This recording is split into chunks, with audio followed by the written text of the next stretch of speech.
Oh my god, this is like gonna be like the odd couple on RV. Like this is gonna be He does. amazing. It's hilarious.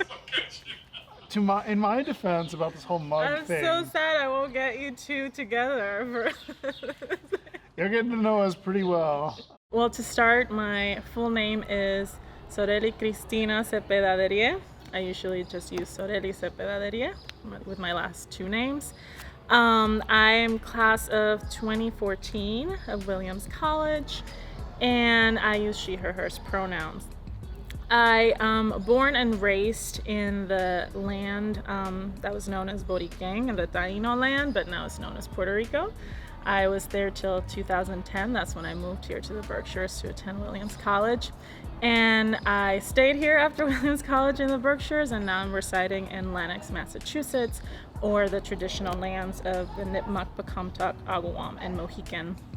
Right now we are at MassMoCA, or the Massachusetts Museum of Contemporary Art, and I chose this place for the interview because it's a very special place in my heart. After Williams College, or actually during Williams College, one of my first jobs was interning here in the education department, and I actually got a full-time position once I graduated from Williams College.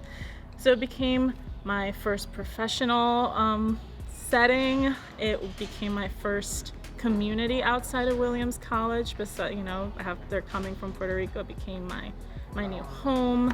I love this building. I'm a history major, and just working in like a 1700s, 1800s factory was so fascinating to me. So I always loved this building. Because of MassMoCA, I met the love of my life, my husband right now, so also very special.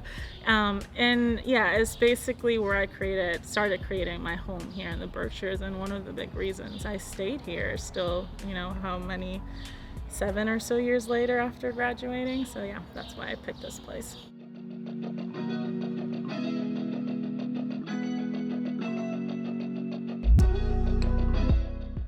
It's funny that Ashley Cart was before me because I'm also into crochet.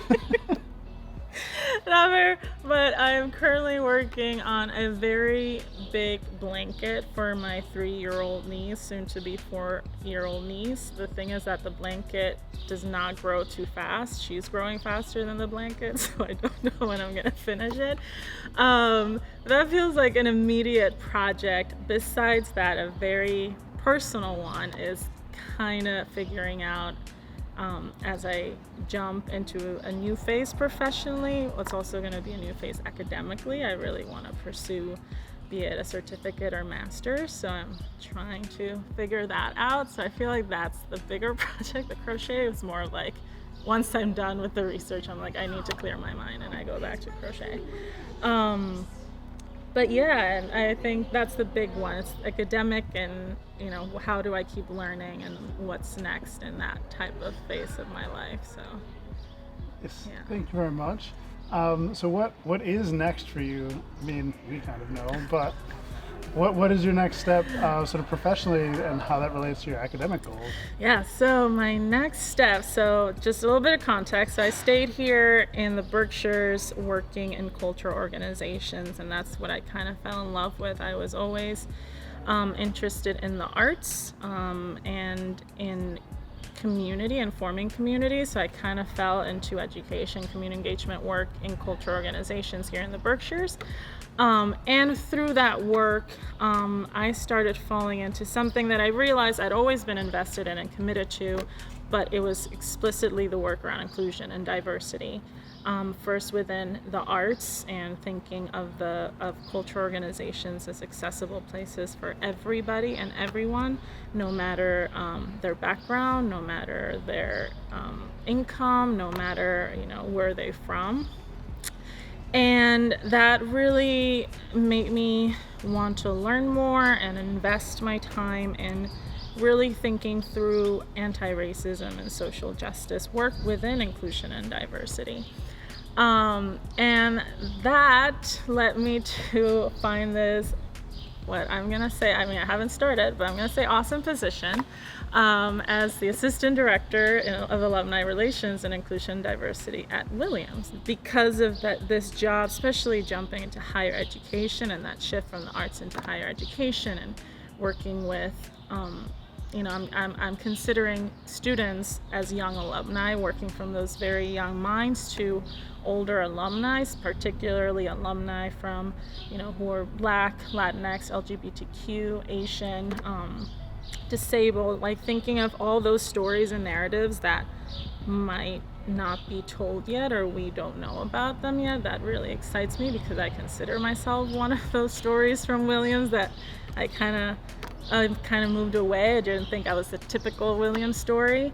And that I'm hoping will continue pushing me into the idea of finding a master's in how to do this type of work, because it's really challenging, really exhausting work, but it needs people that care and want to push it forward, especially in the current situation and our national situation. So that's really what I want to continue, yes, as I'm working full-time, but also supporting that with education. Thank you so much. I can say on behalf of the office, we are super excited to have you on board. So we're really looking forward to having you on and being able to connect with you and help really shape that sense of community within our alumni populations that you've noted have typically been historically underrepresented.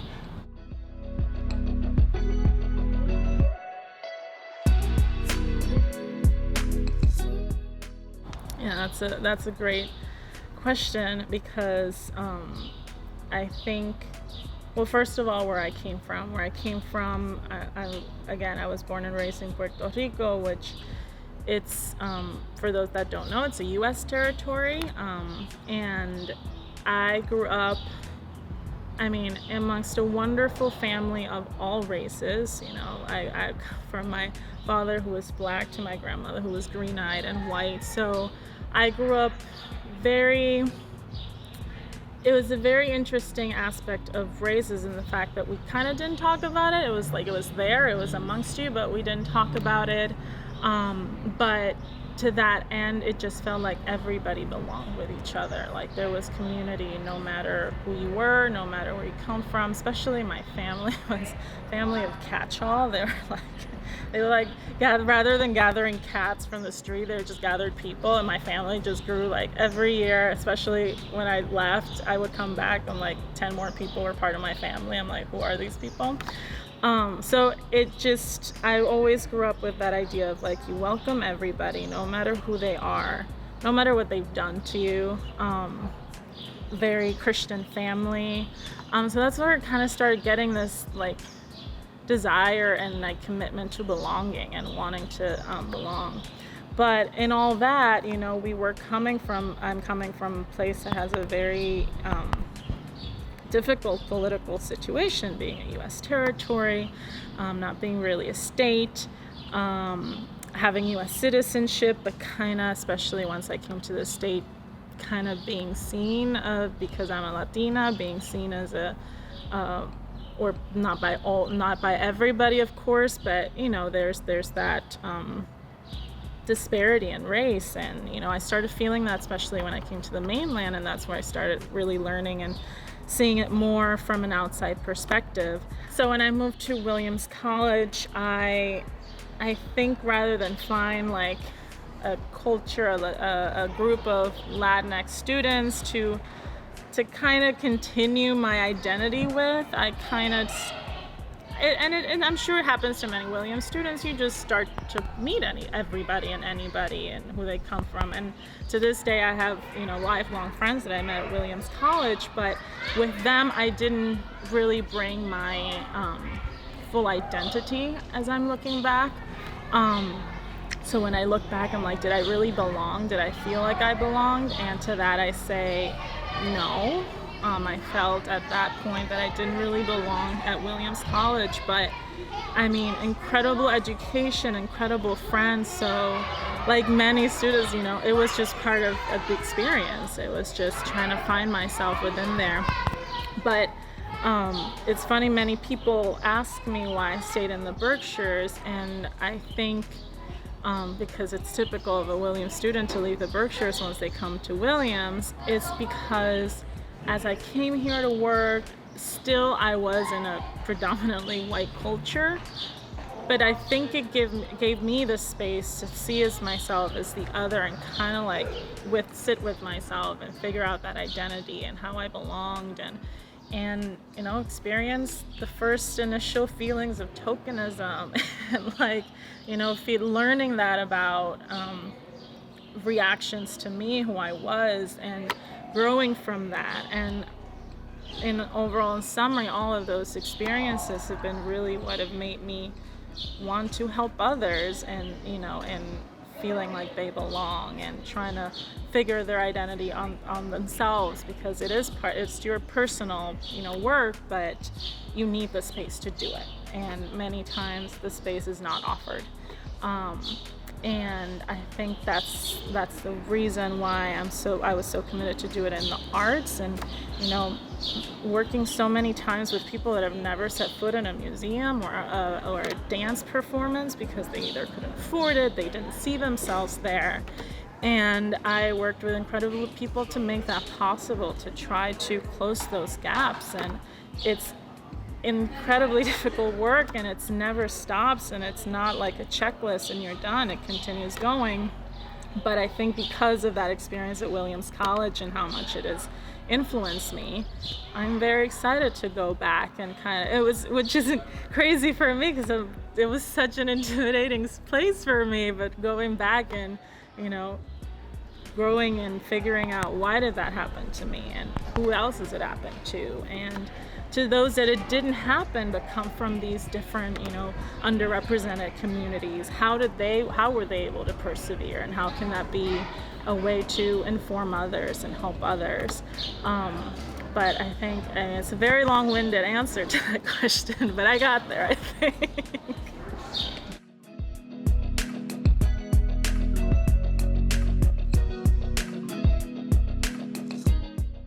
I will say most because I was so new to the area. I'm a transplant, as some of the locals call me. I started creating community and meeting people in the community of the Berkshires, first in North County or around North Adams. Was through my jobs, because here at Mass MoCA I was in the education department. We worked with teachers in local elementary schools. So through them, you know, I started making community with teachers, with the educators that lived here. You know, the students see me across the street, like yelling my name because they had gone on a tour with me. Of course, making community with the staff members here. But it was, I will say, particularly when I transitioned to Jacob's Pillow these past 3 years, that's really where I've discovered, you know, the expansive community and the incredible people and the incredible work that exists here in the Berkshires. I've had the honor of working with the NAACP Berkshire County branch, and meeting Dennis Powell, its president, and working deeply with him, with organizations such as Manos Unidas Educational Cooperative, who works particularly with Latinx communities here in the Berkshires and Latinx immigrants.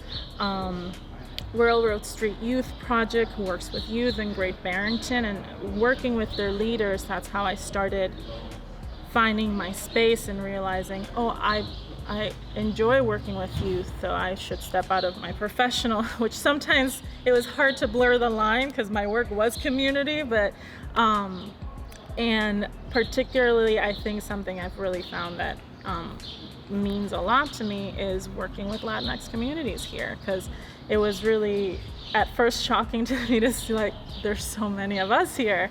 You wouldn't think it, but there are. So I've been working with Multicultural Bridge, who also supports a lot of immigrant families here in the Berkshire County, and offers, you know, professional development for them to flourish here in Berkshire County. And I was part of those groups when we had programs for Latinx groups in Jacob's Pillow. I was clearly the main person that would lead those.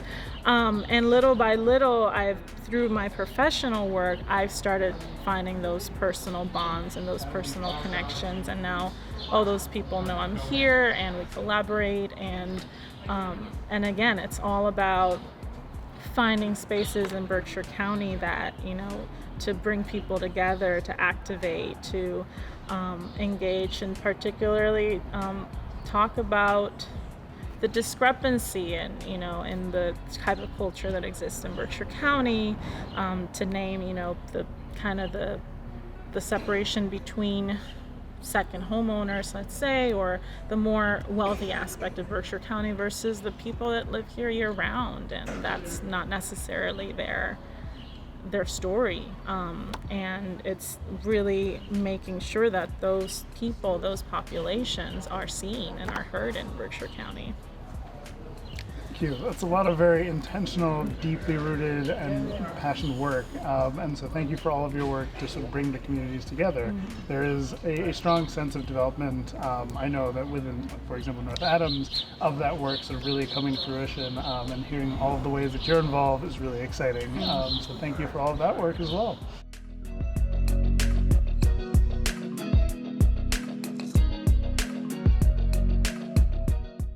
What brings me joy? A good song.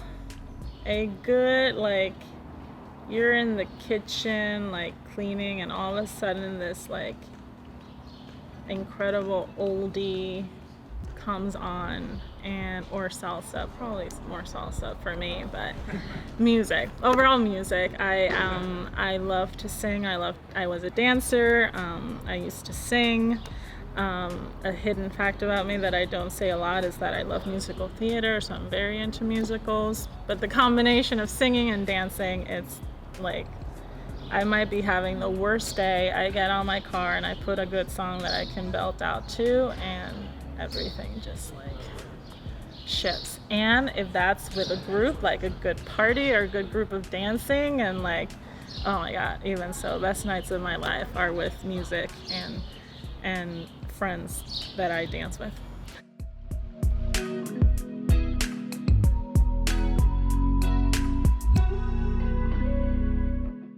My abuela. My maternal abuela Hortensia, or Hortensia Irizarry Sepúlveda. Carry her always with me. She passed away my sophomore year of high school. But not for some reason, some of my fondest memories are with her, or her present.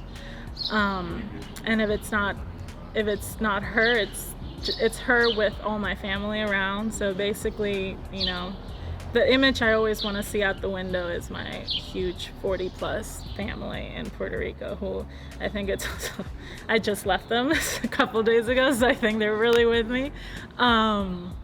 Yeah, a party, but her in particular, she's one of the strongest women I ever knew. Had very little, but gave everything to her family and to her friends. And she's the one I learned, God, people might kick you, but you just gotta breathe and be patient and forgive them, as hard as it may be. But perseverance, she had no education, yet she was always there doing homework with me.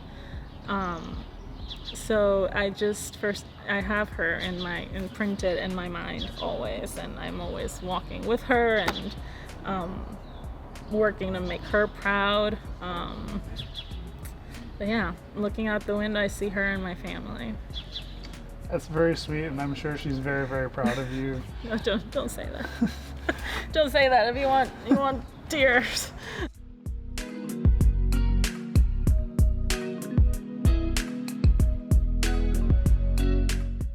And I think I'll expand that. I would say to the matriarchs of my family, to both my abuelas, who were, again, they were incredible women who just gave everything to their community, be it church or their neighborhood or their roundabout neighborhood. And just thank you for for loving me, for taking care of me. That's something I struggle with. If I form a family here, I won't have that grandmother that I can just drop off my kids to and just go have fun. But like, I would see that woman every day, and you know, again, she didn't have much, but she found ways to make me laugh and have fun and you know, play around. Again, not a house with a lot, but they gave everything, and my morals, my values are from them. My joy of life is from them. I can still hear their laughter. I think that's my immediate thank you letter to them. Yeah. Thank you very much. It's been a true pleasure getting to chat with you about community, identity, your experience as a local Berkshire resident, community member. There's a lot of really powerful stuff within everything that you've shared with us, so thank you for your openness and willingness to participate. Are there any final thoughts you want to share with anyone that's going to pay attention to the Ephs on the Mooove project? Stay tuned, because this project sounds awesome, and I really want to see what the two of you encounter and experience in this month-long route. I'm gonna get to know you both real fast through that Instagram page. But yeah, check it out, because I'm so excited to see all the stories that pop up and the stories that will happen within that RV. I think those will be the main ones. That's all I want. I just want to follow the two being like, to hold my laugh. what is happening in